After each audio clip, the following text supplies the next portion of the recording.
નમસ્કાર વિદ્યાર્થી મિત્રો આજે આપણે આ વિડીયોની અંદર ધોરણ 10 વિષય વિજ્ઞાનની સ્વઅધ્યયન પોથીનો ભાગ નંબર 5 નો પાઠ નંબર 6 નિયંત્રણ અને સંકલનની વાત કરવાના છીએ। અહીંયા મિત્રો આ રીતનો પાઠ નંબર 6 વિજ્ઞાનના નિયંત્રણ અને સંકલનનું સંપૂર્ણ સોલ્યુશન છે।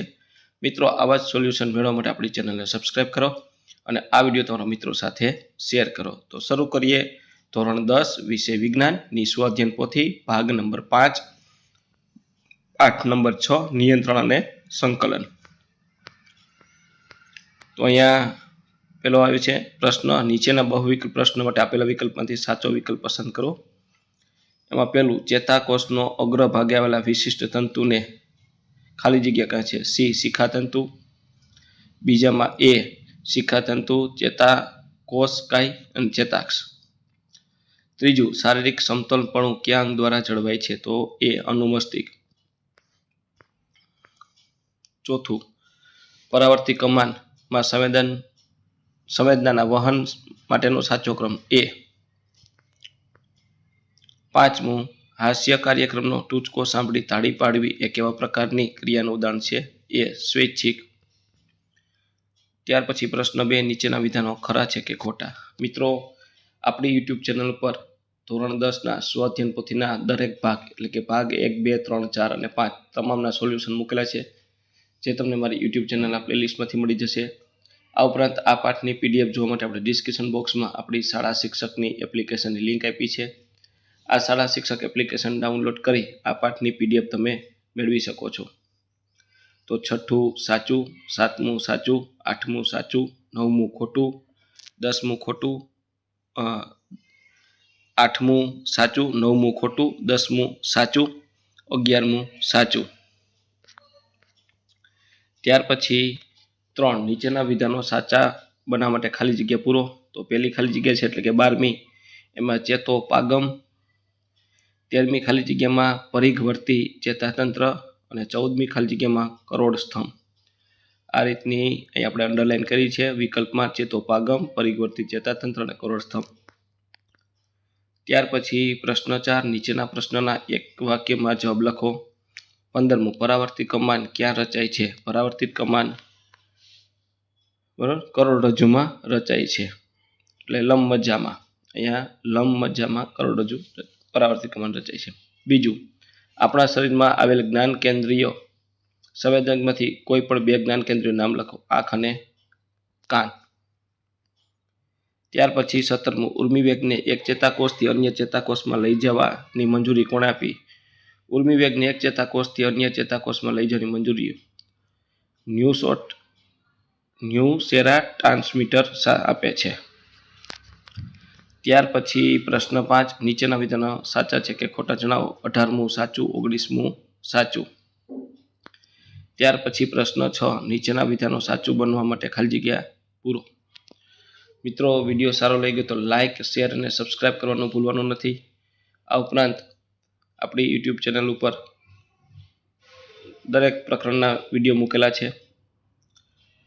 20મું ખાલી જગ્યામાં સ્પર્શ, 21મી પ્રકાશાનુવર્તન, 22મું બીજાંડ પરાગનલિકા તરફ આપણે અહીં અંડરલાઈન કરી જ છે, 23માં ભૂઆવર્તન, 24માં પરોહની હવાઈ વૃદ્ધિ, 5મીમાં ઓક્સિન એટલે ખુદ આપણે અંડરલાઈન કરી છે વિકલ્પમાં,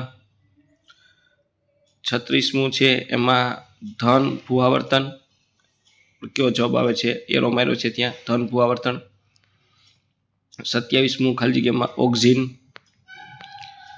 ત્યાર પછી નીચે આપેલા પ્રશ્નોના એક શબ્દ કે વાક્યમાં જવાબ લખો।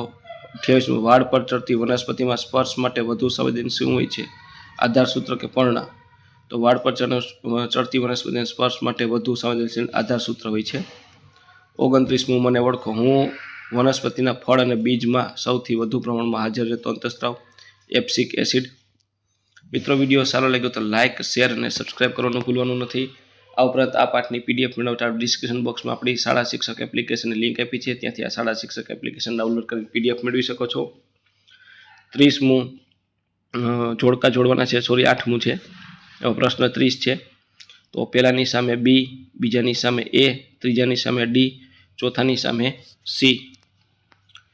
ત્યાર પછી 31મું સ્પર્શાનુવર્તન અને રસાયણુવર્તન સમજાવો. રસાયણુવર્તન એટલે ચોક્કસ રસાયણની પ્રતિક્રિયા રૂપે વનસ્પતિ અંગોમાં થતા હલનચલનને રસાયણુવર્તન કહે છે.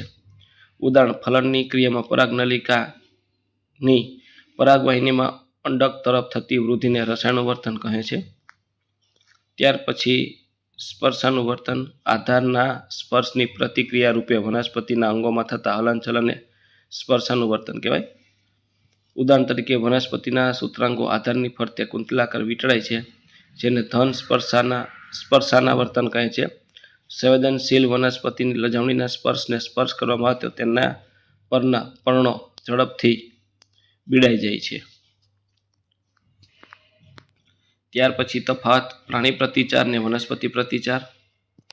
પહેલું, પ્રાણી પ્રતિચારમાં ચેતાતંત્ર અને અંતઃસ્ત્રાવી તંત્ર હોય છે. વનસ્પતિ પ્રતિચાર માટે ચેતાતંત્ર હોતું નથી, માત્ર અંતઃસ્ત્રાવ દ્વારા પ્રતિચાર હોય છે. બીજું, પાણીમાં પ્રતિચાર ત્વરિત હોય છે, વનસ્પતિ પ્રતિચાર ત્વરિત હોતા નથી, અને પ્રાણી પ્રતિચાર ઝડપી અવલોકી શકાય તે હોય છે, અને વનસ્પતિ પ્રતિચાર છે એ વધારે સમય લાગે છે. ત્રીજું, પ્રાણીમાં ઉત્તેજનાની પ્રતિક્રિયા મર્યાદિત હોતી નથી, વનસ્પતિમાં ઉત્તેજનાની પ્રતિક્રિયા મર્યાદિત હોય છે. ચોથું, પ્રાણીમાં પ્રતિચાર સ્નાયુઓ વડે દર્શાવે છે, વનસ્પતિમાં પ્રતિચાર માટે સ્નાયુઓ હોતા નથી. ત્યાર પછી નીચેના વિધાનો સાચું બનાવવા માટે ખાલી જગ્યા પૂરો. એમાં 23મું, લડોયા ભાગોની સ્થિતિનું નિર્માણ કરતા અંતઃસ્ત્રાવ એડ્રિનલ ગ્રંથિમાંથી ઉત્પન્ન થાય છે. 34માં, ટેસ્ટોસ્ટેરોન, પ્રોજેસ્ટેરોન.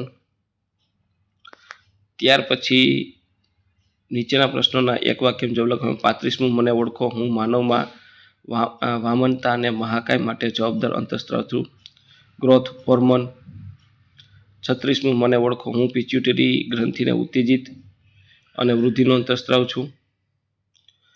37મું, હું રુધિરમાં શર્કરાનું પ્રમાણ વધી જતાં મારો અંતઃસ્ત્રાવ શરૂ થાય છે, ઇન્સ્યુલિન. હું નરપ્રજનન અંગોમાં વિકાસ અને ઘેરા અવાજ માટે જવાબદાર અંતઃસ્ત્રાવ ઉત્પન્ન કરતી ગ્રંથિ છું, શુક્રપિંડ. 39મું, જો તમારા આહારમાં મારી ઉણપ છે તો મારું ગળું ફૂલી જાય, આયોડિન. ત્યાર પછી 40મું, જોડકા જોડવાનું છે. પહેલાની સામે સી, બીજાની સામે બી, ત્રીજાની સામે એ. ત્યાર પછી 41મું, નીચેના આવર્તનના પ્રકારો યોગ્ય ઉદાહરણ આપો. જલાનુવર્તન, મૂળ પાણી તરફ વધે છે. રસાયણવર્તન, પરાગનળી અંડાશય તરફ વધે છે. ભૂઆવર્તન, મૂળ જમીન તરફ વધે છે. 42મું, હૃદયના ધબકારા વધવાની સ્થિતિનું નિર્માણ કરતા અંતઃસ્ત્રાવનું નામ આપી ક્રિયાવિધિ સમજાવો. હૃદયના ધબકારાની વધવાની સ્થિતિનું નિર્માણ કરતા અંતઃસ્ત્રાવ એડ્રિનાલિન છે. એડ્રિનાલિનની ક્રિયાવિધિ: ભય, તણાવ, ક્રોધ, ઉત્સાહ, અચાનક સંકટની સ્થિતિમાં મગજ એડ્રિનલ ગ્રંથિને ઉત્તેજિત કરે છે. પરિણામે એડ્રિનલ ગ્રંથિમાંથી એડ્રિનાલિન હોર્મોન રક્તમાં છોડાય છે.